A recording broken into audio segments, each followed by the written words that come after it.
Oi, Fran. Como é que vai a família? Estou considerando o título do Tesouro e as suas concessionárias públicas.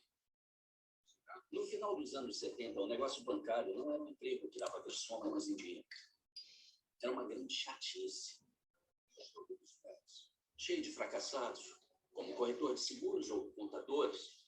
E se o negócio bancário era chato, o departamento de títulos do banco era um tédio total. Todos sabem o que é um título. A gente dá para o sobrinho quando ele faz 15 anos. Aos 30 ele ganha os 100 paus. Chato. Isso até Lius Ranieri entrar em cena no Solomon Brothers.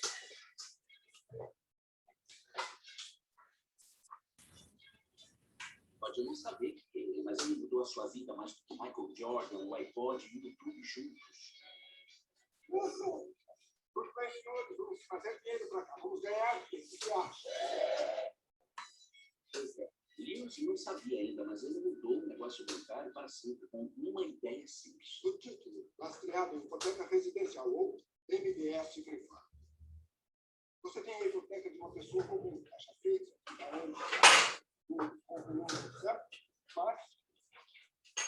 Mas você tem dados delas. Veja que o rendimento só quem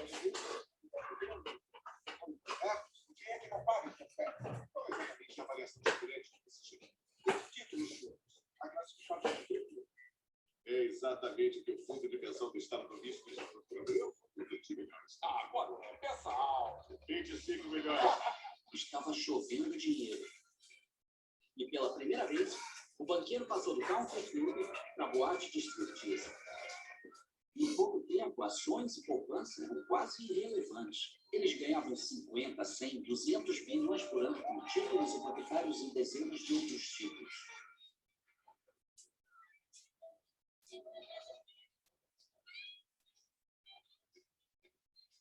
E a América nem percebeu que sua indústria número 1 passou a ser o tedioso negócio bancário. Então, quase 30 anos depois, em 2008, tudo desabou.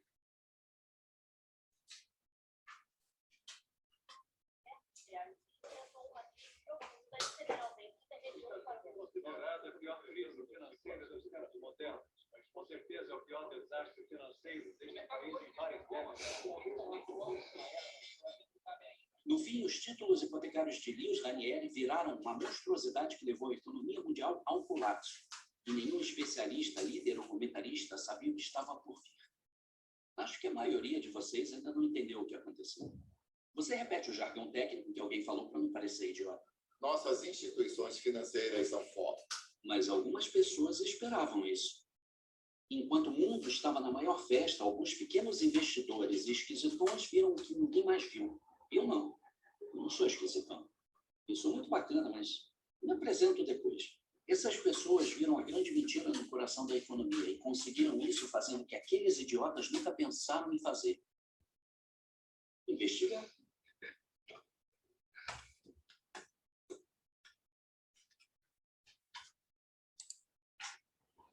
Bom, então, assim, o mundo mudou. O tema da nossa aula é justamente essa fase dessa mudança, né? Esse tedioso que ele menciona, esse mundo financeiro tedioso, que é muito diferente do mundo financeiro que vocês, do imaginário de vocês hoje, ele é construído a partir de uma série de processos históricos, né? E mudanças do ser humano. Eu não gosto de falar a palavra evolução, porque evolução dá a sensação de que a gente passou para melhor, e não necessariamente, né? Das mudanças que aconteceram com a gente. E tudo isso acontece basicamente por duas razões. Tá? Que nós, como seres humanos, a gente vai desenvolvendo um cérebro que vai mudando e vai construindo relações simbólicas. Então, a nossa capacidade de criar simbologias, diferente dos outros animais, ou pelo menos, hoje já até tem algumas alguns cientistas que já veem esse olhar um pouco simbólico também em alguns outros animais, mas, enfim, a gente é aquele animal que melhor processa simbolicamente. E a gente faz isso mudando o cérebro da gente. E aí a gente vai ver, quando a gente olhar finanças comportamentais, a gente vai ver também que em finanças comportamentais a gente vai entender que a gente tem um cérebro, uma parte do nosso cérebro, tá? Não fisicamente, mas uma parte do nosso cérebro, que é o cérebro reptiliano, que é o cérebro mais primitivo, animalesco, aquele que tem as nossas reações muito mais de sobrevivência, e a gente tem um outro mecanismo que é o cérebro moderno do homem contemporâneo, que elabora questões simbólicas. Isso faz com que a gente mude o nosso olhar em relação aos outros animais. Tá? E aí a gente vai ver isso em finanças comportamentais e depois a gente vai avançar sobre as expectativas e como é que isso muda a forma como a gente olha o mundo e olha o futuro. O nosso olhar para o futuro é um olhar muito diferente do olhar para o futuro das sociedades primitivas. O que nós entendemos de futuro não é a mesma coisa do que o entendimento das sociedades primitivas e o entendimento dos nossos antepassados em relação ao futuro. Então, a gente tem uma ideia de futuro que é construída socialmente e a partir dessas construções do dinheiro e a partir das mudanças que esse símbolo, dinheiro, foi trazendo na nossa sociedade. Então, vamos lá. Vamos às reflexões de vocês em relação a como é que a gente olha o mundo contemporâneo e como é que a gente interpreta isso, começando pelo significado do dinheiro, que é a nossa atividade pela qual a gente ia começar. Quem começa?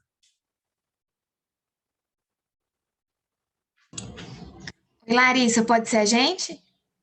Bom dia, oi Heloísa, minha dupla é a Larissa, tá? Tudo bom? Tudo jóia. Bom dia. Bom dia. Então, a gente elencou alguns tópicos, né? A aula, na realidade, foi muito rica, a aula passada. Então, a gente elencou alguns tópicos que a gente achou mais importante para a gente relembrar um pouquinho e discutir aqui hoje.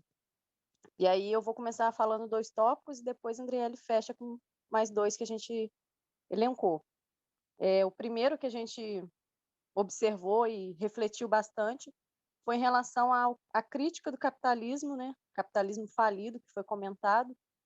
E essa parte que, na realidade, no começo da aula foi falado isso, que a gente começaria a enxergar o mundo de uma outra forma, e às vezes a gente não para realmente para pensar, né? A correria do dia a dia, a gente não para refletir essas questões tão simples, mas que fazem tanto sentido.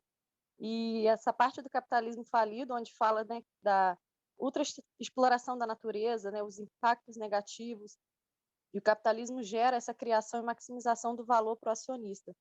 E aí eu achei muito interessante a parte que foi falado também, que a empresa ela dá essa maquiada de que se importa com o meio ambiente. Aí foi citado até o exemplo lá de Brumadinho, em 2019, né, janeiro de 2019, onde o crime ele foi resultado de um pensamento capitalista, né, que a empresa questionava o que é mais barato, arrumar a barragem ou depois ter custos de indenização, advogado, enfim. E aí negligenciou o caso, optando por aquilo que seria mais lucrativo para a empresa. E aí tem até uma frase que a gente trouxe de Karl Marx que fala que o capitalismo ele gera o seu próprio coveiro. E na realidade é essa ambição realmente por dinheiro, por ter mais, que faz com que as pessoas se importem mais com o dinheiro em si do que com as vidas. E aí também a gente trouxe o ponto que foi falado que trata-se de um sistema onde o mercado ele é endeusado, né? E o dinheiro ele importa mais do que as vidas. E como foi falado também, a verdade é que a gente não consegue imaginar o que pode vir depois do capitalismo. A gente sabe que precisa ser questionado, a gente precisa pensar alguma coisa além, mas a gente também não consegue imaginar o que pode vir depois, né? A gente não sabe o que faz sentido. E... Peraí, só um minutinho.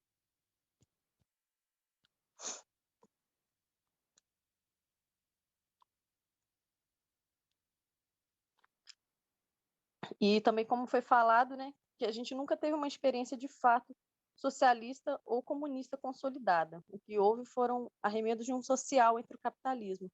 E tudo isso levou a gente a refletir o mundo que a gente está vivendo, o mundo que a gente está construindo, né, a nossa responsabilidade enquanto geração futura, né, do que o mundo tem por vir.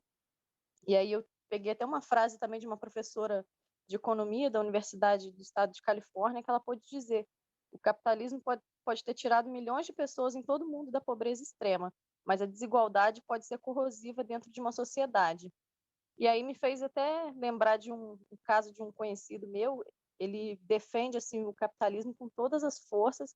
Ele é médico atualmente, mas ele veio de família muito humilde. E aí ele defende a meritocracia, né? Ele diz que estudou muito, passou para a Universidade Federal, e assim com seus irmãos, a esposa dele também médica, conquistaram tudo, né, batalhando, enfim. E ele é completamente contra esses auxílios que o governo dá de Bolsa Família, auxílio emergencial, enfim, todos esses auxílios que o governo dá. Mas, assim, como foi falado, são dois extremos, né? Enquanto tem pessoas que têm muito, tem outras pessoas que não têm nada. São duas vertentes muito, muito extremas. E, de fato, né, como ele defende, as pessoas precisam ter acesso a uma escola, não a auxílios, né? Só que, assim, eu particularmente, eu penso muito nisso. Concordo em partes, né? A gente precisa dar a todo mundo a mesma assistência, mas enquanto a escola não chega lá, né? Enquanto essa pessoa ela não tem esse acesso, ela vive de quê? Então, assim, tem pessoas enriquecendo demais, e na realidade é isso que esse sistema hoje que nós temos vivido tem causado, esses dois extremos que, como diz aquela música popular, né? O rico cada vez fica mais rico e o pobre cada vez fica mais pobre, porque não tem relação ganha-ganha, né? Para um ganhar muito, o outro tem que perder muito. E isso vale para tudo, né? No mercado financeiro é assim, na bolsa é assim, nas relações na empresa é assim, né? Empregador e trabalhador são dois extremos muito, muito grandes. E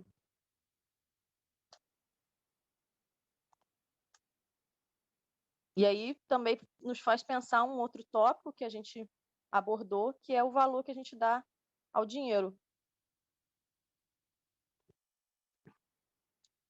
E aí, como também eu coloquei aqui um tópicozinho, que quando a gente pensa, por exemplo, que um político ele desvia um dinheiro que seria para levar necessidade básica para uma família, mas também quando a gente recebe um troco errado de um caixa do supermercado e a gente não volta para devolver, né? A gente sempre dá aquele nosso jeitinho para vacinar antes da hora, enfim, essa coisa corrosiva realmente por conta de ambição, por conta de dinheiro, que a gente pensa muito no nosso. E aí a gente pensa nesse segundo tópico, que é o verdadeiro valor do dinheiro. E aí, como foi falado, né, que o dinheiro ele começou a ser o fim e não mais o meio, né? O dinheiro que é apenas um recipiente de trocas de experiência, essa época moderna destrói o vínculo entre as pessoas e o dinheiro passa a ser o fim. E aí gera essa ambição, né, de querer ter cada vez mais, para querer conquistar cada vez mais coisas, e eu preciso acumular mais para saciar, né, esses desejos que às vezes nem eu sei quais são. E aí, né, foi falado do filósofo Simmel, né, dentro da parte da filosofia do dinheiro, né? Trabalha muito, tenha muito dinheiro que você vai satisfazer seus desejos. E aí vai gerando o que a gente também comentou sobre aquele ciclo vicioso, né? Onde o trabalho conquista, o trabalho conquista, e aí a ambição ela vai aumentando, e isso vai denigrindo esse sistema que a gente tem, que a gente discute hoje, que é o capitalismo. E aí, só uma última reflexão para a Andriele falar os próximos tópicos, né, que a gente também falou, eu achei bastante interessante, para a gente tentar restabelecer relações. Né? Se eu posso comprar fruta de um pequeno empreendedor, por que eu não vou apoiar ele? Por que eu vou, às vezes, comprar dos grandes? É a gente realmente tentar restabelecer esses vínculos. A Andriele vai falar os próximos tópicos. Deixa eu só fazer um parênteses, e que, assim, a gente fala de uma forma ruim, né? ou pelo menos até o Henrique levantou isso, mas é melhor hoje do que era antes, enfim. Eu não estou dizendo que essa, assim, a gente tem a gente trocou independência por liberdade, tá? Então, o fato da gente hoje se conectar aos objetos e não às pessoas, ou melhor, a facilidade que o dinheiro nos proporciona de não precisarmos mais ficar dependentes de relações pessoais e poder ser independente, mais livre, mas dependente dos fornecedores, isso não é em si uma coisa ruim. Mas, da mesma forma que quando a gente vai para o outro extremo, e que é um pouco como a nossa sociedade está, onde a gente se importa pouco com não, a gente tem menos disposição para as relações pessoais e prefere essa relação muito impessoal, isso também traz um outro lado, que talvez possa ser tão ruim quanto o excesso de dependência. Então, sempre os extremos vão ter mais ganhos e mais perdas. Tá? Então, não é um juízo de valor, mas só que está criando uma constatação, é que este modelo está criando um desequilíbrio que pode ameaçar a nossa existência enquanto ser humano nesse planeta. Até por isso que tem gente já querendo ir embora. Mas não é necessariamente algo ruim, mas é algo que a gente tem que pensar. O que é melhor? O que eu quero enquanto pessoa numa sociedade? Tá? E essa insatisfação, os psicólogos e sociólogos já entenderam que a nossa insatisfação em relação, por exemplo, ao trabalho, está relacionado com o fato de muitas das pessoas não encontrarem um significado naquilo que elas produzem.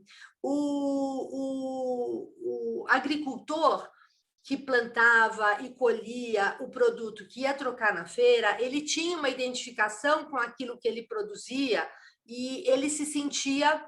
E isso traz o bem-estar para a gente. Quando o operário moderno, lá dos tempos modernos, só aparafusa uma engrenagem, ele precisa compensar aquela insatisfação, aquela frustração de não se identificar com aquilo que ele produz e colocar outra coisa no seu lugar, que é o usufruto do dinheiro que ele ganha. Só que esse prazer do usufruto do dinheiro, ele ele é insaciável. Então, ou a gente cria um significado para a nossa existência, ou a gente vai precisar consumir cada vez mais e a gente fica insaciável, porque nada nos preenche de fato, a não ser aquilo que nos significa enquanto seres humanos. Então, por isso a gente vê pessoas, por exemplo, o Elon Musk, ele precisa, mas para quê? Qual é o significado que ele dá à sua própria existência, né? Então, essa é a reflexão. Eu queria também só colocar esse parênteses, mas vocês fizeram um apanhado muito bom, Larissa. Agora eu quero ouvir, Andriele, a continuação dessa história, que está muito interessante. Sim, então, entrando já nessa parte que foi citado, né? Da relação objeto-pessoa, né? Que agora ficou mais intensa. A gente lembrou do exemplo dado, né, por você, que lá no tempo do seu pai, né, ele fazia as tamancas e quem adquiria... É o meu bisavô, Seu bisavô, desculpa. Isso aí, fabricava as tamancas e quem adquiria o produto dele eram as pessoas que viviam em volta dele, né? Conheciam o processo, né, da produção das tamancas e tal. E a gente viu, né, a gente analisou e viu que realmente hoje essa relação está cada vez mais distante e a relação está sendo mais objeto-pessoa mesmo. Prova disso são... o crescimento, né? Como a gente já falou, até em uma outra aula foi levantado aqui dados, né, por outros colegas, que cresceu muito a venda por e-commerce. E isso eu acredito que está distanciando cada vez mais. E esses e-commerce, por vezes, são até de aplicativos internacionais. Então, vai ficar cada vez mais distante mesmo isso da gente conhecer o processo da produção e até mesmo do contato, porque no e-commerce da forma online a gente não tem contato nem com o fornecedor, o vendedor, né? E a gente está buscando cada vez mais a praticidade, né? Eu prefiro também fazer compras online, não é uma coisa ruim, né? Como já foi falado, que essa evolução tem um lado bom também, é muito mais prático, às vezes até mais rápido, a gente não precisa sair de casa. A gente tem mais promoções, tem valores melhores, né? Mas é uma coisa que vai distanciando as pessoas mesmo. A gente já não tem mais contato nem com o vendedor, então essas relações estão se estreitando mesmo. E algumas reportagens que a gente viu indicam desde lá de 2017 esse crescimento em compras de sites internacionais. Um dado aqui que a gente encontrou do Shopee, que no Dia das Mães eles registraram um crescimento de 280% de venda no Dia das Mães. Então, é uma coisa que está ganhando muita força e com certeza vai distanciar as pessoas, né? E vai estreitar esse relacionamento interpessoal. Outro ponto que a gente levantou é essa que foi, né, nós acreditamos que o dinheiro ele traz autonomia, independência, por vezes é uma coisa ruim, né? A gente começa a achar que não depende das outras pessoas, né? Que a gente só precisa do dinheiro, nós mesmo com nossa força, nosso trabalho, nosso dinheiro, vamos adquirir o que a gente precisar, a gente não precisa de outras pessoas. Porém, tem um outro lado que a gente identificou que é um lado positivo, essa autonomia financeira, porque algumas pesquisas mostram que algumas mulheres que passam por situações de violência doméstica, elas não denunciam, não saem do lar, não abandonam o lar, né? E deixam essa situação de violência pela dependência financeira, por achar que não vão, né, conseguir suprir as necessidades dela e dos filhos, elas preferem continuar nesse cenário, vivenciar, né, permanecer vivenciando essa agressão física, verbal e emocional, porque tem medo mesmo de não conseguir suprir as necessidades e tem essa dependência financeira. E essa autonomia financeira tem ajudado essas mulheres, porque quando elas começam a trabalhar, né, ou estudam, ou arrumam algum emprego que conseguem suprir essas necessidades, elas já têm mais coragem de denunciar, né, de sair dessa vida, desse cenário, porque elas sabem que elas vão conseguir suprir as necessidades dela e dos filhos. Então, a gente viu que a autonomia tem esse lado, a autonomia financeira tem esse lado negativo mesmo, de distanciar as pessoas, de imparcialidade, individualismo, mas às vezes essa autonomia ela é necessária para impedir algumas situações piores. E esses foram os pontos que nós levantamos sobre a última aula. É muito interessante, Adriele. Eu só também vou fazer um pequeno parênteses, que é o seguinte: o fato da gente ser dependente, o fato de algumas mulheres serem dependentes da provisão do marido, provisão no sentido de prover, e isso gera uma dependência delas em relação ao marido, isso, de certa forma, também é por causa do dinheiro, não por causa do dinheiro, mesmo antes da gente, mesmo nas sociedades primitivas, né, a opressão em relação ao corpo da mulher, né, aos corpos femininos, ele é histórico. Tá? Então, assim, o dinheiro, ele muda a forma dessa opressão, mas ele não muda essa opressão que tem raízes muito mais atrás, muito mais longínquas do que a gente pode imaginar. Então, o dinheiro em si não muda muito, em essência, essa questão da dominação. A gente tem, nas sociedades primitivas, eu defendo muito os povos originários, os indígenas, Mas não quer dizer que ali também não tenham problemas, não quer dizer que ali o fato de não ter dinheiro, a opressão em relação ao feminino não acontece. Acontece de uma forma diferente, sem o dinheiro como elemento, mas existem outras formas de dominação. A gente vê algumas sociedades na África que mutilam mulheres, tudo isso faz parte de uma ideia de controle de corpos, que não está relacionado necessariamente com o dinheiro. Então, mesmo sem esse dinheiro moderno, esse dinheiro como a gente vê hoje, essa dominação ela também estava presente de outras maneiras. Então, essa relação do masculino e feminino, e aí eu não vou nem falar de... Assim, existem vários gêneros, né? Como a gente já tem estudado, existem sociedades que não são binárias em relação a gênero, são vários espectros de gênero, mas tem sempre... na maioria dos casos, não vou falar sempre, porque pode ser que eu esteja... Mas em muitos casos, você tem uma dominação de um grupo social sobre o outro. E muitas vezes a questão, né, desse grupo feminino ou masculino também existia uma pressão de dominação em relação ao outro. Então, não é só o dinheiro, a forma que o dinheiro dá a essa dominação é uma forma diferente da forma de dominação de povos primitivos.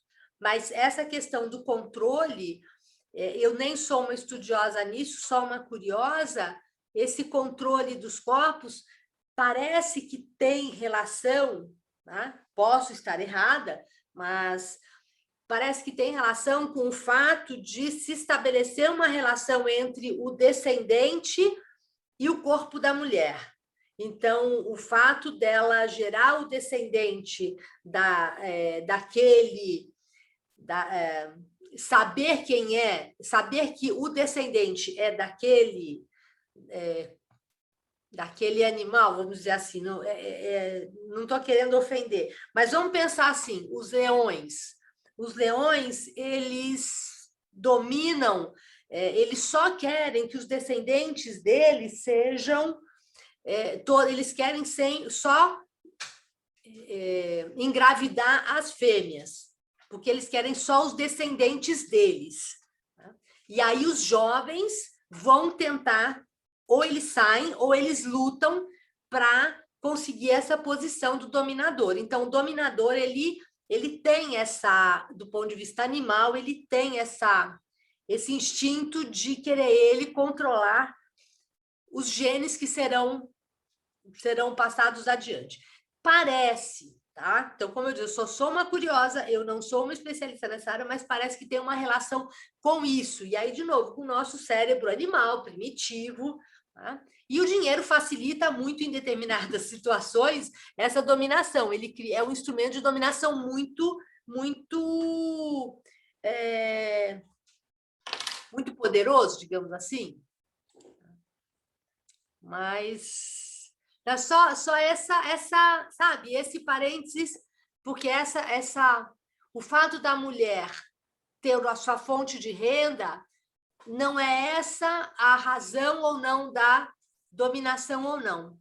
Né? A dominação ela é estrutural e ela tem causas anteriores. A gente tira isso, a gente vai ter uma outra forma, sabe? Essa é só um parênteses. Mas gostei muito, foi muito completo, vocês fizeram uma abordagem muito interessante de tudo que foi discutido na aula. E, de novo, sem querer colocar juízo de valor, né? É melhor para muitas pessoas, foi melhor. Provavelmente para o médico, se for branco, a gente sabe que as facilidades são maiores numa sociedade racista que a gente vive. Então, para essas pessoas, realmente, a meritocracia, para algumas pessoas em que tem um acesso, né, desde criança, a vários recursos, mesmo que você não tenha dinheiro, mas você tem acesso a uma família estruturada, a uma alimentação que, ainda que seja não passe fome, ainda que seja uma vida simples, você tem um conjunto de acessos sociais, isso já deixa a pessoa, só isso já deixa a pessoa assim, muito longe nessa corrida, né? E aí as pessoas não entendem que essa meritocracia não existe. Essa ideia de meritocracia é mentira, né? A meritocracia, alguns saem com a largada lá na frente. E eu me incluo nisso. Eu tive muitas oportunidades, mas eu estudei para caramba. Sim, mas eu tive oportunidades e que isso me traz uma responsabilidade, né? Então, essa ideia da meritocracia também é complexa. Um artigo interessante, professora, do antigo reitor da UNB, chamado Timothy Mulholland, que ele fala assim, sob o manto do mérito. Achei bem interessante, assim, também. Agora, a senhora comentou um negócio aí, tem um biólogo evolutivo, não sei se assim fala, que é o Richard Dawkins, e tem um livro eu não li ainda não, porque veio o curso, eu priorizei as leituras relativas ao curso aí, mas que chama O Gene Egoísta. Eu conheço só um livro dele, que é o Deus no Delírio, que eu achei fantástico, assim, independente da opinião das pessoas, assim, mas que ele toca nesse assunto, assim, que o gene que é a menor unidade lá, não sei o quê, que tem essas explicações na questão da evolução, que a gente que acha que é totalmente social, mas não é, assim, tem um componente de evolução. Então, assim, mas ainda não li o livro, não. Mas exatamente isso que a senhora comentou aí. Não, então, a gente tem um cérebro que permite a gente elaborar. Então, a gente não precisa mais ser que nem o leão, que vai só no instinto. Então, o que é cobrado da gente é isso, tá? Isso tem a gente constrói socialmente essa dominação que, na sua origem, tem uma origem biológica, mas a gente elabora socialmente e a forma como a gente domina é social. Uhum. Né? Entendi. Essa é a ideia. E aí, quem mais falar sobre as suas... Pablo, vai falar sobre as suas reflexões para o texto? As minhas, na verdade, foram... Não chegou nesse nível filosófico, não. Foi, na verdade, sobre...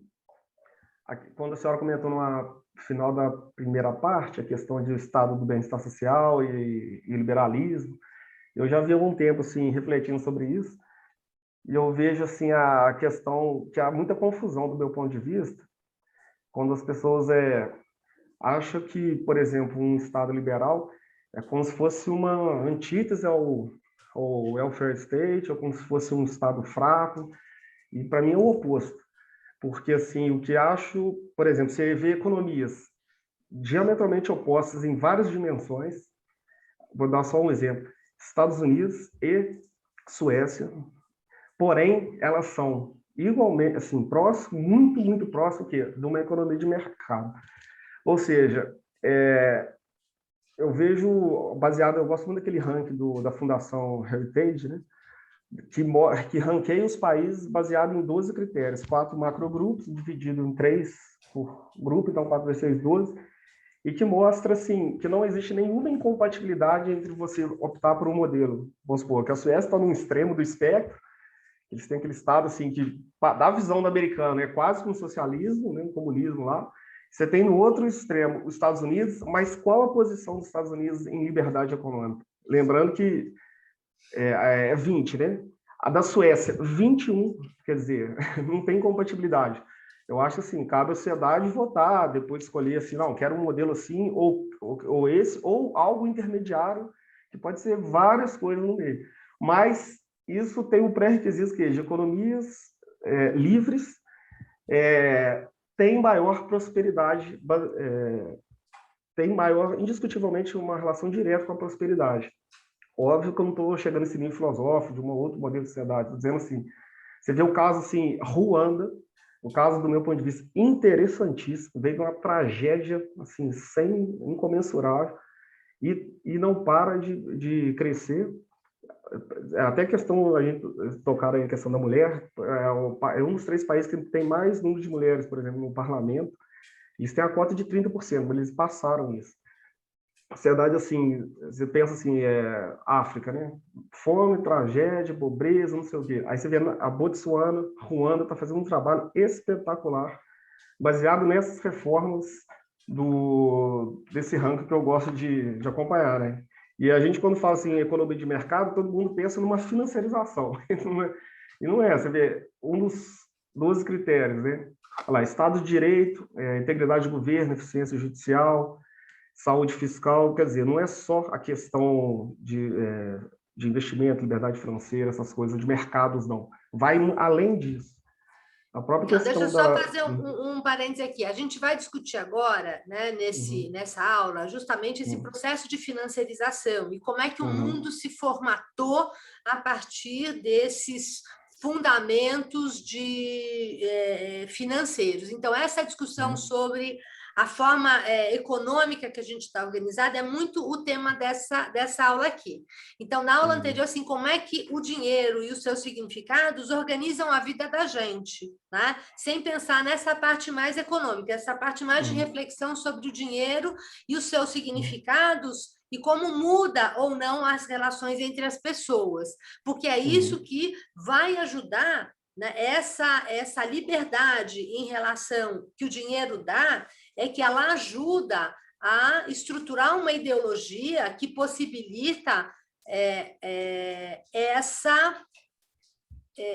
valida esse modelo de mundo financiarizado, neoliberal. Então, tudo isso faz parte dessa construção simbólica do dinheiro.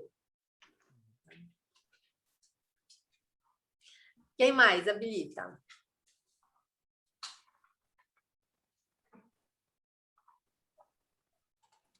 Eu também não fui tão a fundo, mas pensando em tudo que a gente conversou e no que eu vejo no dia a dia, o que está mais né, na nossa rotina. E aí, esses dias eu vi aquela notícia do Jeff Bezos que ele foi para o espaço, né? E antes também aquele outro da Virgin, esqueci o nome, a outra empresa que foi também. E aí, além do fato que a gente já falou e que é uma coisa que eu já penso muito em como a crise ela aumenta as desigualdades, né? Você vê que o Jeff Bezos, como é que ele super cresceu na pandemia, a Amazon como um todo. Mas, independente disso, você vê que existia todo o interesse em viagens espaciais, para se descobrir muita coisa, pesquisa, enfim, tinha toda uma parte mais científica, né? E como é que está virando uma coisa turística agora, né? Acho que eles começaram e que vai ser o início agora. Quem tem dinheiro vai começar a querer passear e, né, fazer esse voo. E aí você começa recentemente também vi uma notícia de que pela primeira vez a Amazônia está emitindo mais CO2 do que absorvendo. Então, você vê o mundo do jeito que está tipo, essas mudanças climáticas, onda de calor no Canadá, inundações em um monte de país que nunca tinha isso. Aqui no Brasil, o clima também já tem muito tempo que está desregulado. Então, no meio disso tudo, e aí a pessoa fazendo uma coisa que imagina o quanto que gasta e o quanto que polui uma viagem espacial, só para dar uma volta assim, de 10 minutos e voltar. Assim, aí entra naquilo que a gente falou da cultura do capitalismo, que é muito um egoísmo, é muito acumulativo, né? E aí a pessoa faz um negócio que, tipo, beleza, é legal, mas não agrega nada, sabe? Continua com as viagens espaciais, continua se desenvolvendo, mas vou fazer um turismo que é super concentrado, que gera tanto resíduo, tanto efeito negativo, né? E aí isso me faz muito pensar assim, pô, como que o capitalismo ele precisa de fato dar uma reestruturada, sabe? A gente precisa parar e pensar para onde que a gente está indo mesmo, sabe? Então, é interessante você colocar isso assim, o Jeff Bezos, ele é o máximo, digamos assim, o ultra livre, né? Do ponto de vista, tudo ele consegue resolver com dinheiro. Então, ele não precisa das pessoas, ele não precisa fazer parte de alguma coisa. Então, se ele não precisa fazer parte de alguma coisa, ele explora. Se só existe ele no mundo e tudo ao redor serve a ele, não tem problema, ele não precisa se preocupar se aquela viagem compromete tantas árvores na Amazônia. Você entendeu? Não é problema dele, porque o problema dele se resolve com dinheiro. Então, quando a gente desconecta, e aí esse é o perigo, tá? Dessa desconexão, esse excesso de liberdade deixa ele vulnerável também, porque se o mundo humano acabar, ele também acaba. Se ele não tiver o que explorar, ele também, a riqueza dele só existe se ele tiver clientes e empregados para explorar. Se ele não tiver, se todo mundo morrer e só ficar ele, acho que a Porta dos Fundos tem uma esquete que fala sobre isso, né? Você destrói tudo e você só sobra você. Então, assim, sobra ele e ele se autodestrói, porque ele não consegue se enxergar no meio de alguma coisa. Ele criou tamanha liberdade em relação a tudo que está em volta, que ele se permite isso e ele não pensa quais as consequências para ele mesmo e para os seus descendentes, as consequências disso. Então, de novo, a questão não é o dinheiro, mas é se esse dinheiro, como está sendo colocado agora, ele vai nos trazer benefícios ou malefícios para nós enquanto humanos. Então, e aí o Jeff Bezos, né, não sei se vocês viram, ele agradeceu aos clientes e aos empregados, né, que ele explorou bastante. Então, pelo menos ele tem consciência, ele é um predador. É o predador que vai, sabe, passar por cima para ele se sentir, ter este prazer de se sentir o mais poderoso, tá? E isso, de certa forma, está relacionado com o fato dele não precisar se relacionar socialmente com os seus funcionários. Ele não precisa relacionar, ele não precisa ter uma relação pessoal. Nossa, mas assim, eu não sei até que ponto isso também não tem a ver com personalidade. Eu falei na aula passada que eu trabalhei com o Fábio Schwartzman, que era o presidente da Vale quando aconteceu o Brumadinho, e ele era aquela pessoa assim, altamente individualista. Então, esse individualismo, ele traz prejuízos para a coletividade. Para ele é ótimo, mas para a coletividade isso tem um preço. E a questão que a gente coloca é essa. Se eu estou do lado que paga o preço, talvez eu esteja querendo um mundo diferente do Jeff Bezos e do Fábio Schwartzman, porque isso me toca, né?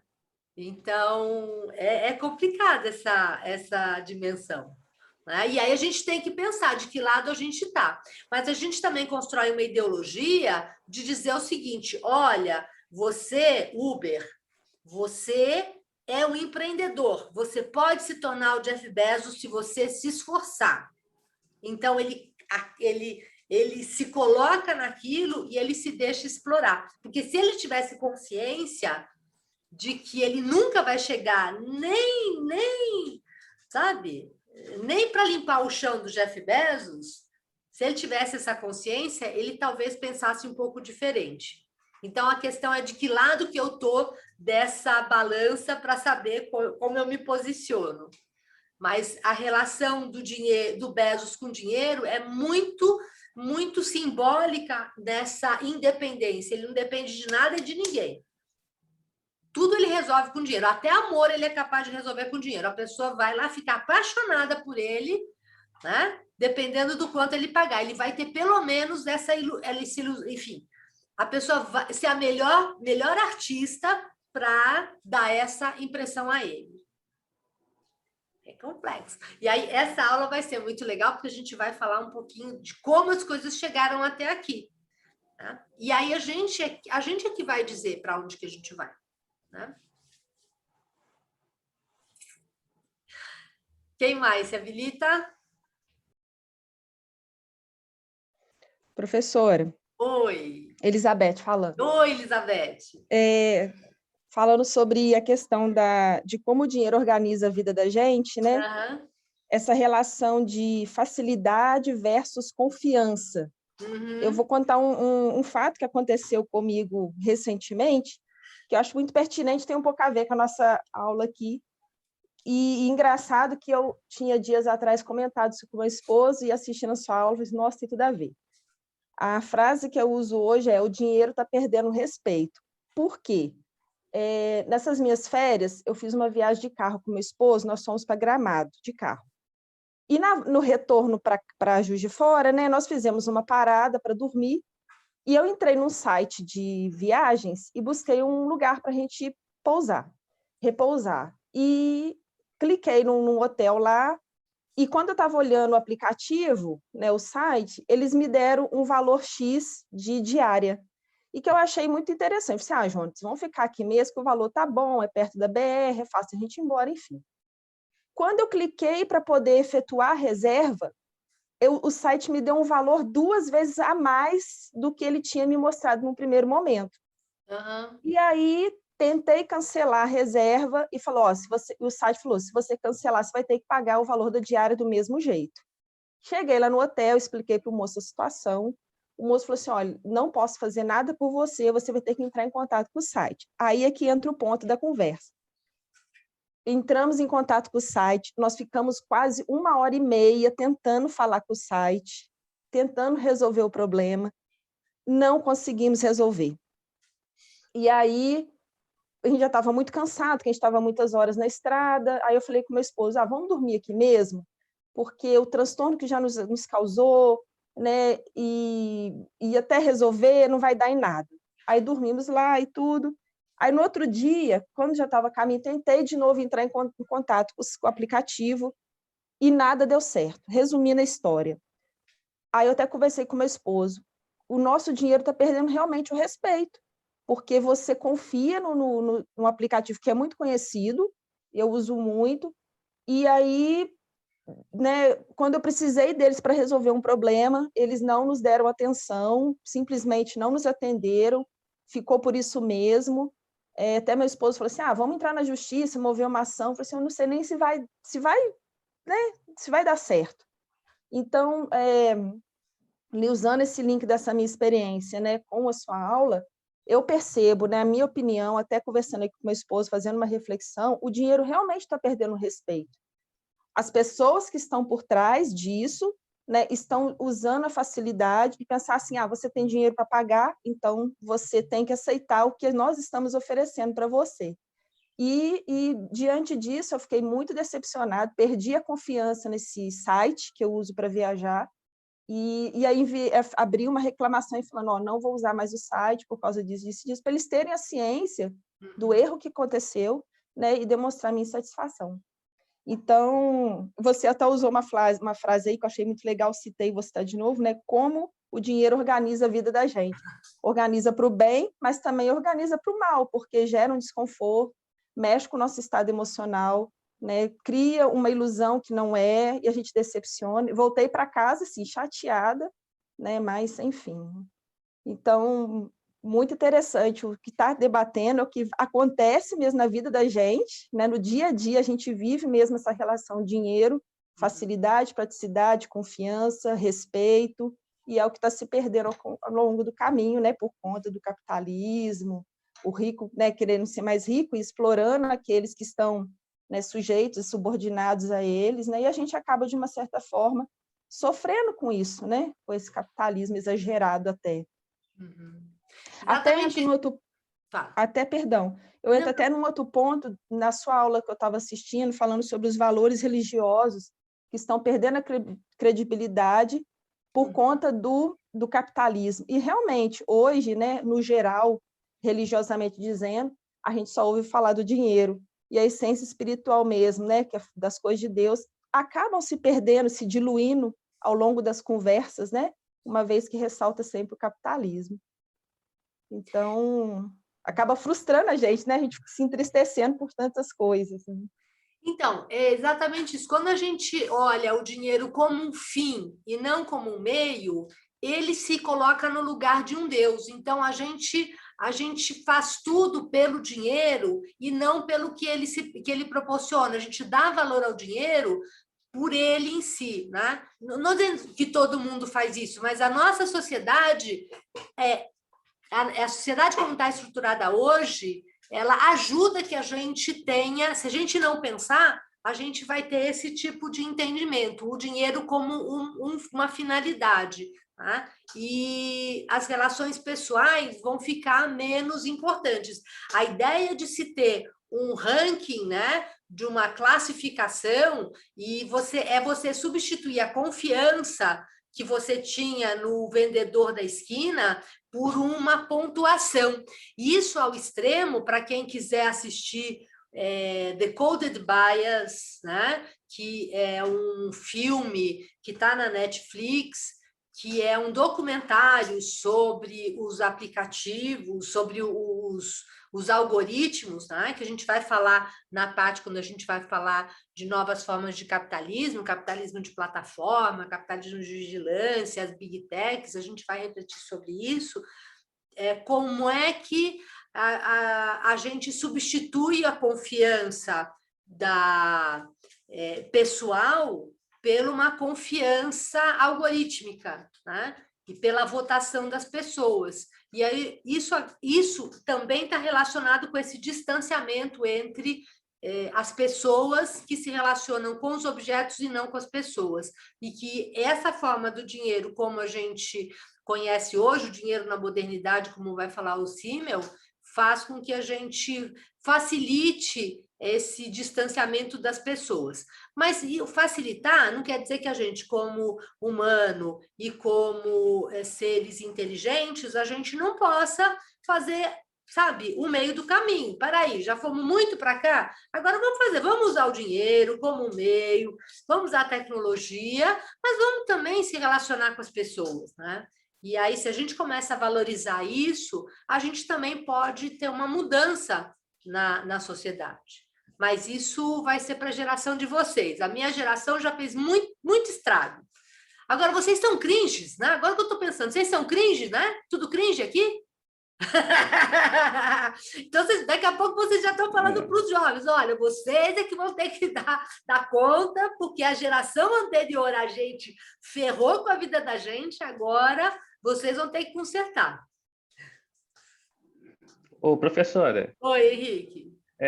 Só para dizer assim, com relação à minha análise, durante a semana, conversando bastante, inclusive com o Pablo aí, nós trocamos bastante figurinha, e aí, assim, eu acho que a gente parte de um erro muito grande de premissa do que se diz, né? Na verdade é o seguinte, assim, com relação ao culto ao dinheiro, a culto ao dinheiro já é uma coisa denunciada, assim, há milhares e milhares de anos, né? Se for recordar, assim, lá, biblicamente falando, né? Mateus 6:24, fala que não podeis servir a dois deuses, né? Não pode servir a Deus e a Mamon, que era, hebraicamente falando, né? Com relação, literalmente significa riqueza ou dinheiro, né? O culto ao dinheiro realmente é algo que quando o ser humano ele começa a elevar isso a um nível extremo, isso aí é altamente nocivo, né? E tem grandes problemas para ele mesmo, né? Agora, quando a gente fala de sistema econômico, que é o capitalismo, socialismo, comunismo, aí são coisas distintas, no meu entender, porque a gente está falando de modo de produção, né? Como que a sociedade ela se organiza. Então, assim, no meu entender, raciocinando em cima disso, olhando algumas referências, a gente vê que dificilmente a gente vai lá ver Mises, entre outros aí alguns da escola de Frankfurt, né?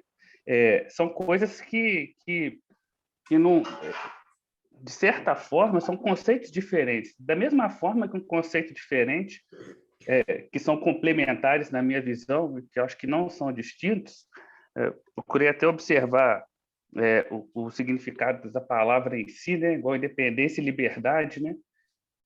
Independência é o nosso direito, né? E possibilidade de fazer escolha e tomar decisão.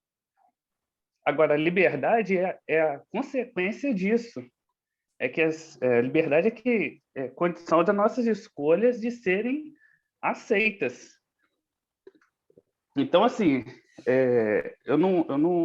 eu acho que esses dois conceitos eles são distintos. Com relação ao valor, o valor que cada um dá ao dinheiro, eu acho que é algo muito subjetivo. Isso aí depende da formação individual de cada um. Tem pessoas que levam isso aí o que é valor, né? Eu fiquei pensando, o que é valor?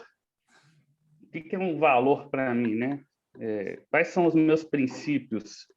Então, aí a gente cai num campo que aí já é fora da economia, das finanças, né? É um campo bem mais da psicologia, filosofia, e aí vale a pena a discussão, né? A gente não está falando de sistema econômico, né? A gente está falando de modo de produção, a gente não está falando... Não. As coisas, elas... Então, é exatamente isso que você está falando que eu quero trazer essa discussão. A economia, essa organização do processo econômico, nada mais é do que uma relação entre os valores de uma sociedade. Então, é a partir dos valores que a sociedade constrói. Claro, cada indivíduo vai ter as suas convicções, vai ter a sua religiosidade, mas muito do que nós pensamos enquanto sociedade, ela é construída socialmente. Então, muito do que a gente acredita ser certo ou errado são valores que são construídos socialmente. Você pensa que são seus valores, mas muito do que você acha que são seus valores são valores que as pessoas com quem você convive, elas acreditam, e isso é a ideia de construção social. Então, a gente não consegue dissociar o modo de produção da nossa construção social, do que é uma sociedade e como essa sociedade se organiza. Então, aí eu discordo de você que não há diferença entre a economia,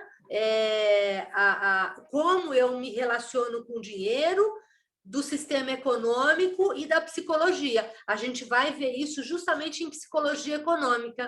Né? A gente interfere no sistema econômico, no sistema de produção, porque porque a economia é uma construção social e não é um fenômeno natural. Sim, mas eu estou dizendo no sentido assim, do culto ao dinheiro, né? O que se faz com a moeda? Né? O que se faz com a moeda no sentido de acumulação? Porque, assim, para mim é muito claro, assim, todo e qualquer sistema econômico vai precisar de uma moeda, de um dinheiro. Seja ele o sistema capitalista, seja ele o sistema socialista, seja ele o sistema econômico comunista. Eu acho que a relação de troca, dificilmente, senão a gente vai estar regredindo ao período das pedras, né? Onde a gente trocava banana por feijão, banana por arroz. Então, eu acredito que sempre vai haver, conforme a evolução, nós estamos indo agora para a mudança de papel moeda para criptomoedas, no ponto de vista o real, o real digital. Na Suécia, né, igual foi a senhora que disse, eu estava vendo alguma coisa que na Suécia eles têm dificuldades. É ruim você sacar dinheiro. Na verdade, eu ouvi uma entrevista essa semana que os bancos suecos já estão ficando preocupados porque não sabem o que vão fazer com o dinheiro. Moeda, papel moeda. Por quê? Porque a tendência de evolução, do ponto de vista de relação de trocas para aquisição de algumas de coisas, de objetos, eles não vão ser mais no ponto com papel moeda. Não vai ter mais moedinha de 50 centavos para você comprar um pão. Agora, isso é uma coisa, né? Ah, não, é a moeda, papel moeda, a relação da pessoa com o dinheiro. Eu concordo que, de fato, as relações econômicas ele vai de acordo com o contexto em que a gente vive. Tive lá o povo hebraico, ele trocava as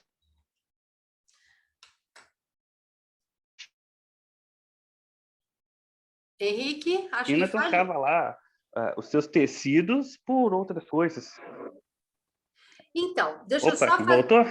Voltou. Deixa eu só fazer um parênteses em relação à materialidade da moeda, né? A materialidade da moeda, ela ser digital ou ela ser física, isso em si não traz qualquer mudança na forma como a gente se relaciona com o dinheiro. É só uma questão do meio em que ele acontece, tá?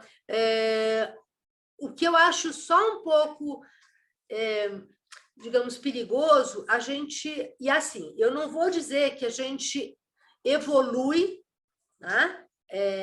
Que a gente é melhor do que a gente era no tempo das cavernas em relação à estrutura da sociedade. Eu não posso dizer isso. Para algumas pessoas, eu acho que a vida nas cavernas talvez fosse um pouco mais humana, sabe? Quando a gente olha morador de rua...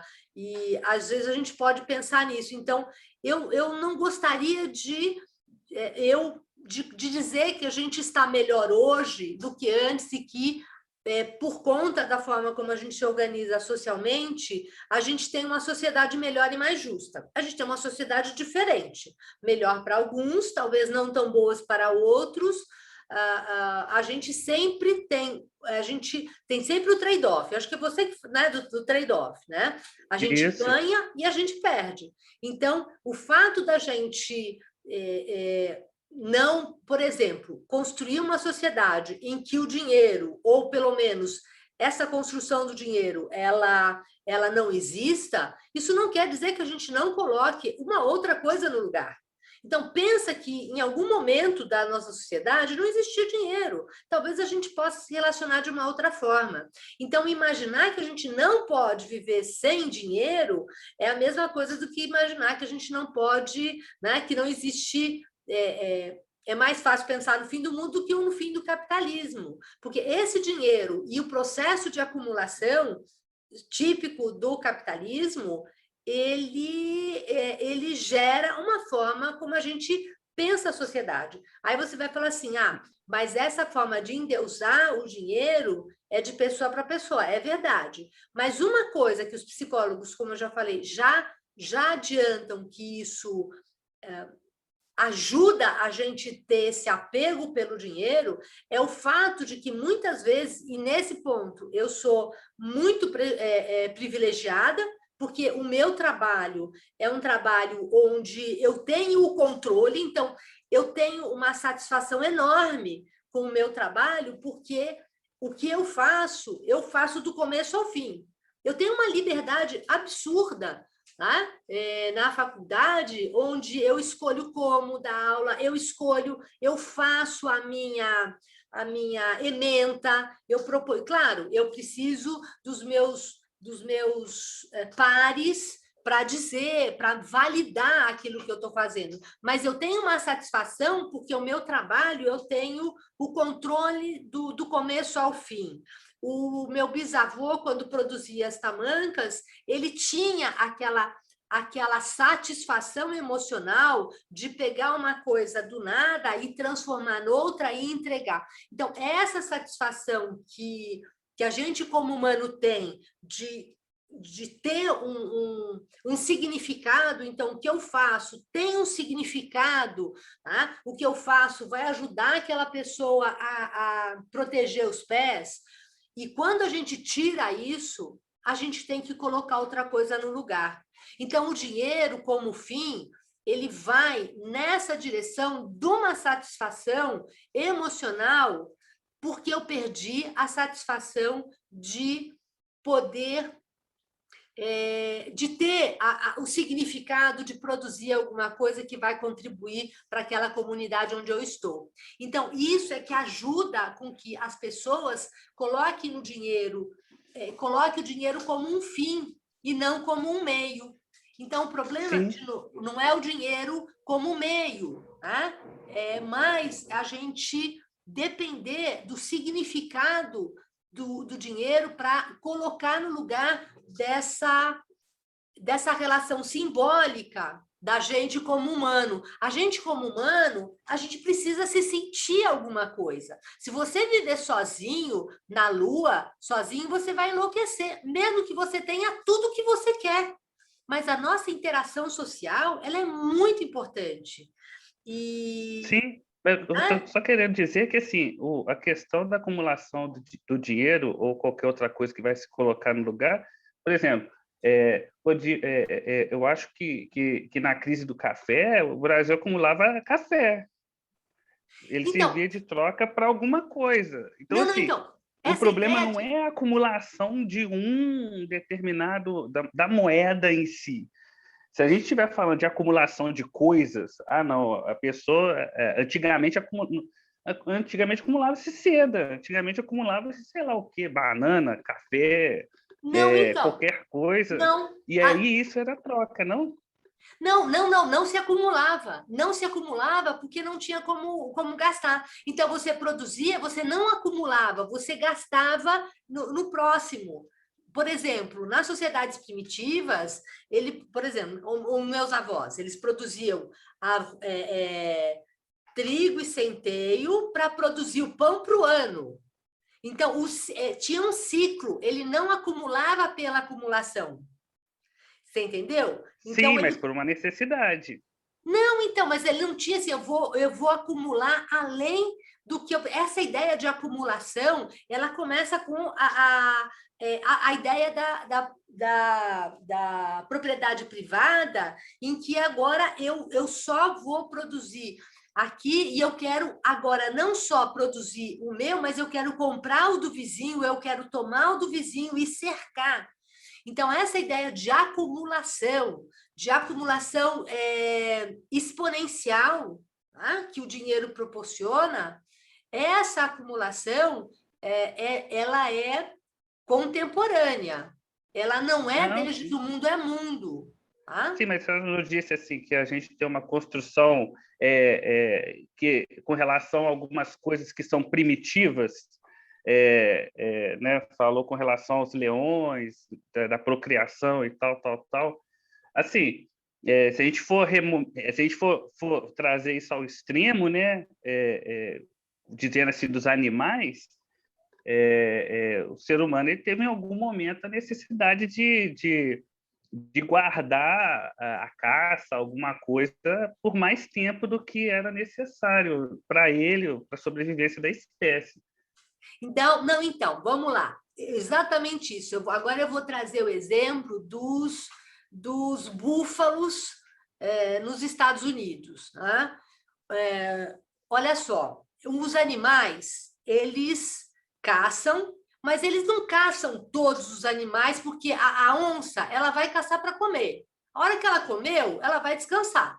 Depois ela vai caçar. Ela não vai caçar todas as presas da savana para ela acumular para depois. Tá? E a gente faz isso. Então, assim, os índios americanos, assim, tem uma série de outros problemas que os índios americanos também, toda a sociedade, ela tem problema, né? Então, não vamos dizer que é só coisa... Mas os índios americanos, né, lá no início, eles caçavam os búfalos para as necessidades deles. E aí, vem os europeus e começam a caçar os búfalos pela caça. Você entendeu? Pela acumulação, pelo poder. Tá? E aí você começa a ameaçar o teu ambiente. Então, quando você acumula para além das suas necessidades e você começa a criar necessidades que não existem para você poder consumir, isso gera uma pressão enorme sobre esse ambiente natural. Tá? E isso não é desde que o mundo é mundo. Esse tipo de esse tipo de acumulação, ela é típica dessa sociedade capitalista. Esse tipo de acumulação, que era diferente da acumulação na Idade Média, né? Que, na verdade, nem era uma acumulação, era uma conquista de territórios, né? Os reis, eles eram, dos reinados, eles dominavam, mas era diferente da acumulação. Então, essa acumulação capitalista, ela é uma acumulação com características próprias e diferente das acumulações dos outros. Então, nunca a gente acumulou tanto e depredou tanto o ambiente em nome dessa acumulação. Tá? Então, porque eu fico na dúvida, porque, assim, né? Se essa acumulação depende do sistema econômico vigente, então, o sistema comunista, capitalista, socialista, todos eles vão ter algum tipo de acumulação. Não, então, não necessariamente. Não. E aí, então, porque, por exemplo, para eu poder dividir, eu preciso de acumular. Alguém tem que ter mais para eu poder dividir, não? Não, você não precisa acumular. Você pode produzir e dividir sem acumular, sem você que ter o controle da propriedade. A ideia comunista e socialista que nunca foi implementada, diga-se, tá? Nunca foi implementada uma sociedade comunista, nem capitalista, nem socialista, tá? São arremedos, a gente sabe disso, mas numa sociedade comunista e capitalista... Quem é sociedade comunista? Os índios, os indígenas. Os indígenas são comunistas por quê? Tudo que eles produzem não quer dizer que não tenha problema naquela sociedade. Não quer dizer que eles não tenham problemas de misoginia. Não quer dizer isso. Só quer dizer que o sistema de produção deles era um sistema comunista. Tudo que todo mundo produzia ficava para aquela sociedade usufruía de todos os produtos que foram feitos e construídos e adquiridos pela sociedade. E é muito interessante, foi bom você ter me lembrado isso, Henrique, porque um professor, amigo meu, que dá educação financeira, e ele é do Pará, de Belém do Pará, da UFPA, ele comentou o seguinte, quando ele faz dá aula de educação financeira para comunidades indígenas também, porque os indígenas, embora eles tenham a sociedade deles, eles também têm relações, alguns produtos, eles também acabam usando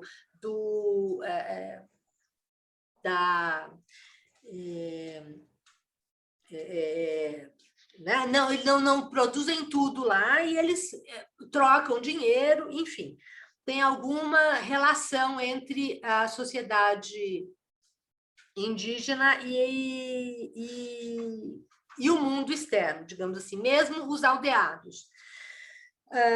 E ele falou assim, olha só que interessante, esses índios, eles compartilham tudo, a caça, a produção, é tudo em comunidade, menos o dinheiro que eles obtêm pela venda dos produtos deles. Então, quando você estabelece esta conexão com esse mundo capitalista e ele vai lá e recebe o dinheiro que proporciona a coisas, ele não consegue se relacionar de forma comunista em relação àquilo.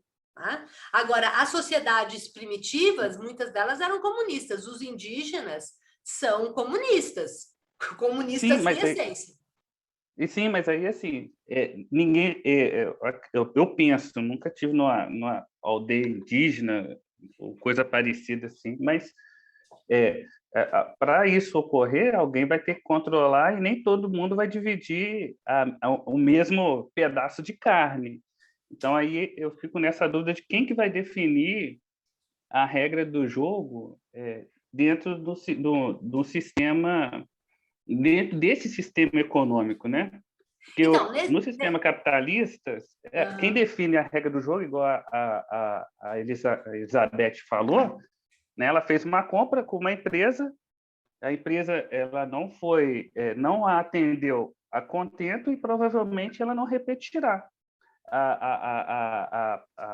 a próxima compra, vamos dizer assim, se ela estiver numa mesma situação. Então, a relação entre as pessoas, né? Ou empresas, em última análise, ela é direta, ela não tem um intermediário que define o seguinte, o ô Elizabeth, ó, você só vai poder comprar do Pablo. Só tem o Pablo e vai ter que ser dessa forma. Então, assim, eu fico muito na dúvida quem controla a produção. Hoje, controla a oferta e demanda. Eu tenho uma demanda, tenho a oferta, então as relações elas ocorrem de forma livre.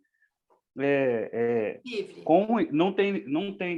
Tem interferências, tá, de terceiros, eu entendo, não sou ingênuo em achar que isso não ocorre, mas é bem mais fraca essas relações com um terceiro, né? O índio lá, o cacique, é que manda na produção. Então, Não, ele não. Então, essa ideia de manda e obedece, ela é diferente, essa relação de poder. O cacique, ele tem uma função de liderança, tá? E ele não tem uma função de chefia.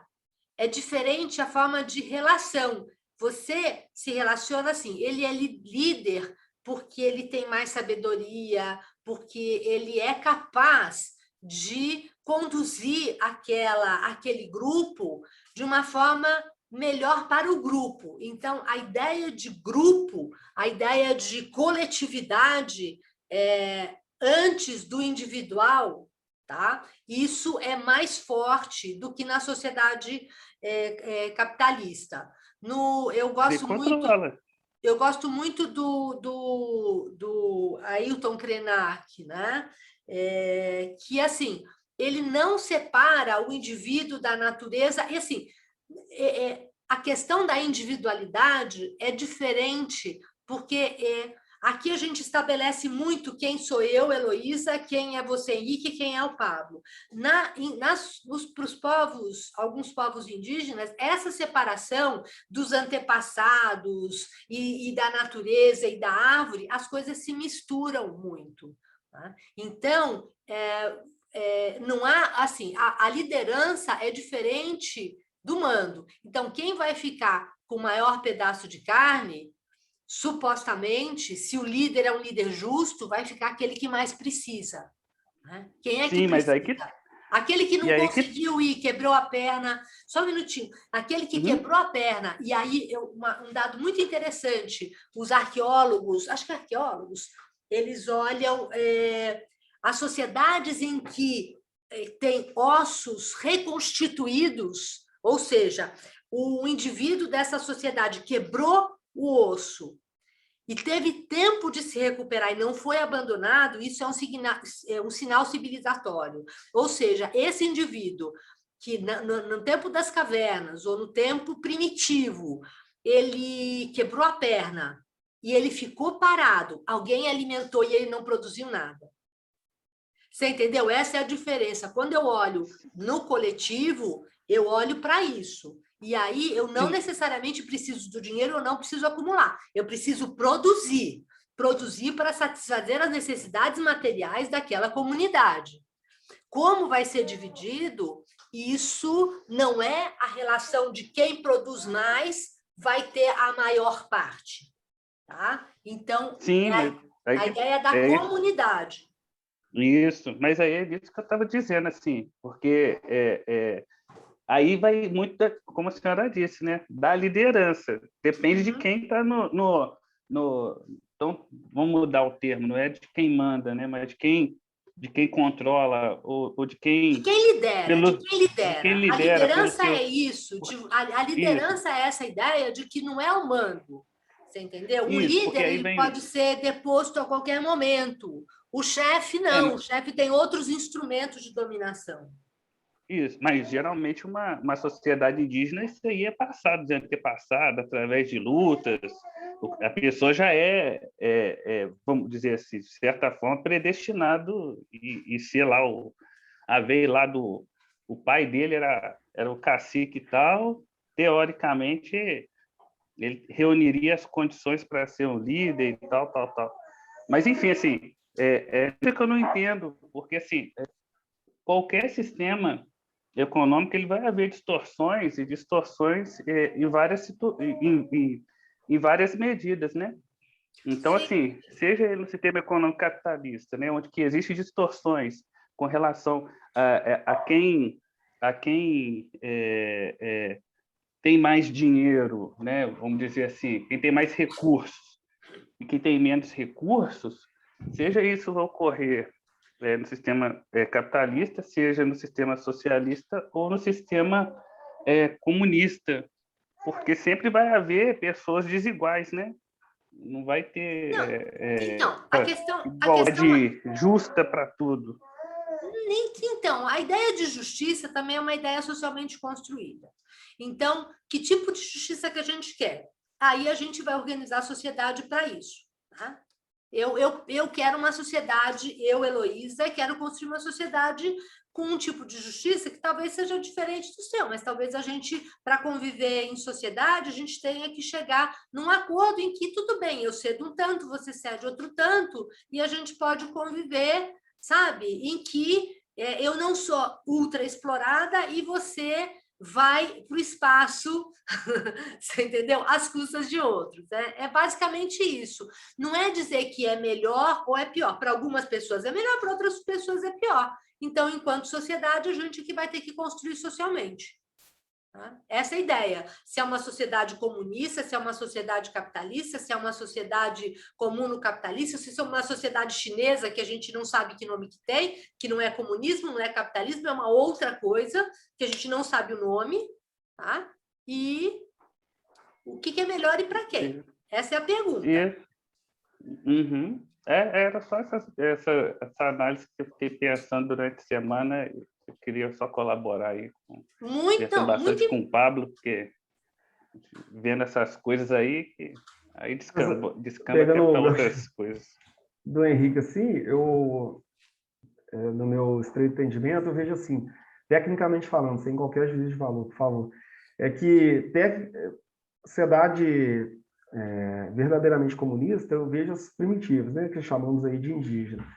Mas quando a senhora menciona assim que nunca foi implementado verdadeiramente o comunismo, o socialismo, eu vejo assim, repito, sem juízo de valor, elas ruíram de podre, assim, no sentido de não funcionou tecnicamente, porque nessa inter-relação com outras sociedades, ela não sustentava.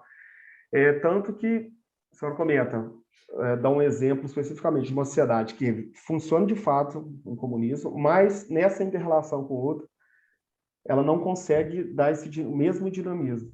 E, ironicamente, assim, uma sociedade, até onde eu sei, e posso estar enganado, que o socialismo de fato funcionou, repito, tecnicamente, é justamente dentro de uma sociedade capitalista, que são a experiência dos kibbutzim em Israel. Existe um ânimo de lucro e tudo, embora a socialização do meio de produção, da repartição, mas eles funcionam dentro de uma sociedade capitalista. Então, assim, as outras que tentaram falar assim, não conseguiu, não funcionou, acho que quem falava, acho que era o Lenin, né? Falava assim, não, tem que ter, ele tem que, para funcionar, tem que ser no mundo todo, porque senão ele não sustentaria. E nesse ponto ele estava certo, não sei se foi ele, Lenin, que falou, mas estava certo, porque mas não porque a pessoa assim, concebeu errado. O que ficou claro depois da experiência histórica? Que muitas leis, assim, ele foi desenhado com as melhores das intenções, só que não funcionou por si só. Entendeu? Assim, não funcionou, mas não porque foi mal desenhado, é porque o sistema de preço comunica informação. E, assim, as pessoas desejam uma coisa, criam uma coisa, mas os resultados são outros. Acontece isso muito ao fazer leis. Fala assim, vamos pegar só um exemplo, assim, a questão, como é contra-intuitivo algumas coisas. Por exemplo, como é que se aumenta a arrecadação? Aumentando o imposto. Então, é contra-intuitivo eu pensar assim, vou abaixar o imposto para aumentar a arrecadação? Então, o que você cria uma lei? Vamos criar uma lei para aumentar o imposto, para aumentar a arrecadação. Só a intenção, fantástica. Só que qual que é o resultado prático? Dependendo da sociedade, obviamente, da configuração do tamanho da economia, etc. O resultado é o quê? Acontece três coisas. Evasão fiscal, elisão fiscal, que é dentro da lei, mas você não paga, e informalidade. Então, assim, o que eu acho que tem que ser feito? Confrontar sempre intenções e resultados. Porque muitas vezes a gente tem ótimas intenções e o resultado é uma tragédia. Eu estou pegando o exemplo do imposto, mas Então, assim, eu concluindo, que quando se diz que não foi verdadeiramente implementado, não foi assim, não teve a amplitude que talvez os biólogos imaginaram, mas ele ruiu antes. Por quê? Ineficiência própria. Não, então, e não foi assim, até porque quando Marx vai colocar, né, eu sempre falo que eu não sou uma estudiosa de Marx, eu sou curiosa, então eu tomo muito cuidado com o que eu falo, mas assim, Marx, ele disse, né, o que ele falou? Que o comunismo era uma consequência de uma tomada de posição, de uma consciência do proletariado. E aí, alguns falaram, e ele mesmo pensou assim, opa, peraí, vamos poupar etapas? Vamos chegar lá direto? Então, não teve, primeiro, essa conscientização do proletário. Tá? Então, assim, essa talvez tenha sido uma das falhas. Ou ele foi de cima para baixo. E as revoluções, as mudanças sociais, e revolução não só no sentido de luta física, mas as revoluções, inclusive, de pensamento, ela tem que vir de baixo para cima. Então, quando você coloca um comunista à força, né, e você não houve uma mudança no pensamento das pessoas, aí você realmente cria distorções. E aí, essa é a questão que nunca foi implementado, porque ela não foi uma construção social que levou a esse entendimento de que o mundo funcionaria melhor assim.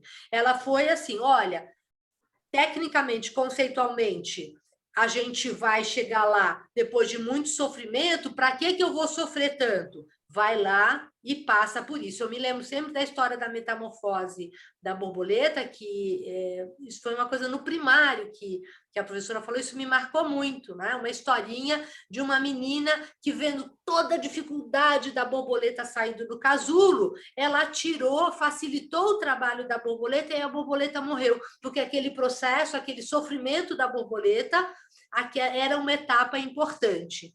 Tá? Então, essa descoberta da borboleta, da saída do casulo, todo esse sofrimento faz parte. Então, é por isso que eu digo, assim, não houve uma experiência comunista socialista efetivamente, mas ela em função também disso. Tá? Então, por isso que eu não gosto de dizer o comunismo não deu certo. A gente não sabe. A gente talvez não esteja nem preparado para isso. Talvez essa simbologia do dinheiro seja realmente contagiosa a ponto de contagiar os indígenas. No entanto, a gente vê comunidades indígenas querendo preservar muito o seu modo de vida. Né? Enfim, e sempre vai ter, mesmo da sociedade, vai ter sempre aquele que vai pensar diferente e vai querer propor uma nova coisa. Então, isso não é um problema. O problema é assim, como é que a gente está em relação ao nosso futuro enquanto humanidade? Nesse sentido, esse sistema está nos ameaçando. Isso é fato. Isso não dá para desconsiderar. Estamos ameaçados enquanto seres humanos. Ponto. Ou repensamos, ou vamos entrar no abismo. Ponto. Eu estou manifestando opinião, mas, assim, hipótese alguma, não sei se também se entendeu isso. Por exemplo, as sociedades primitivas, os indígenas, sou, assim, radicalmente a favor que seja... eles têm aquela opção, que seja protegida aquela opção. Assim, ele vai ter, como ele é cidadão brasileiro também, assim, então ele tem a opção, olha, quero sair, beleza, dá CPF, tá resolvido. Mas, se ele fala assim, não, quero ficar ali dentro, assim, só que o que eu digo é assim, uma vez que essa não está, digamos assim, não é 100% isolado, mas esteja isolado, não tem como sustentar um sistema comunista, porque por causa do sistema, a economia de mercado, que é coordenada pelo sistema de preço, ela faz esse serviço, assim, não por uma falta de uma consciência. é porque a gente sempre, nessas relações de troca, vê a questão do preço. Quando eu estou falando preço, não necessariamente R$5, não é isso. Mas a questão de troca de mercadoria, não existia papel moeda, mas existia um escambo. Você dava um valor X para aquilo ali e trocava o valor Y daquilo ali, embora não tivesse papel moeda. Assim, não sei se eu confundi mais que cliquei. Pablo, porque na verdade as relações de troca, assim, elas sempre vão existir independente de qualquer comunidade. E aí, essa que é a questão, assim, quem controla os meios de produção? São as próprias pessoas? Beleza. São as próprias pessoas, naturalmente, né, igual você falou, uma pessoa vai buscar a outra para trocar segundo as suas necessidades, né? A gente vai lá, teoria de Maslow, nas necessidades, vamos dizer assim, fundamentais, genéricas de todo ser humano, né? Necessidade de se alimentar, necessidade de segurança, necessidade, enfim, uma série de necessidades, e aí, assim, que aí que eu acho que, eu penso que esse culto de dinheiro presta um desfavor hoje em dia, que aí não, as pessoas deixaram de ter, as pessoas querem ter por ter, né? Não segundo as necessidades, porque, na verdade, as necessidades do homem, do ser humano, são ilimitadas, né? A pessoa pode, igual o Jeff Bezos, o cara tem necessidade lá louca de ir para a Lua, dar uma volta de 10 minutos, igual o Gabriel falou. Agora, a gente faz o quê? Fala para ele que ele não pode fazer isso, prende ele, tira o dinheiro dele, confisca. Esse que é o problema maior que eu vejo. Não, então tá bom. A questão de confiscar, vamos lá. Eu vou dizer de redistribuir, tá? Vamos entrar agora no tema da aula, que eu acho que isso agora vai ficar um pouco mais claro. Para a gente ter uma sociedade mesmo uma sociedade capitalista, tá? Eu não acredito na sociedade capitalista, mas digamos assim, mesmo para o capitalismo funcionar, e aí eu também recomendo o que o Gabriel também já tinha sugerido, e eu falei na aula passada, Como Salvar o Capitalismo, o documentário do Richard Reich. Eu sempre erro o primeiro nome dele, que foi um executivo do governo Clinton, Como Salvar o Capitalismo. Ou seja, se o Bezos conseguir tudo o que ele quer, ele vai expropriar tamanha riqueza que ele vai perder o próprio mercado consumidor.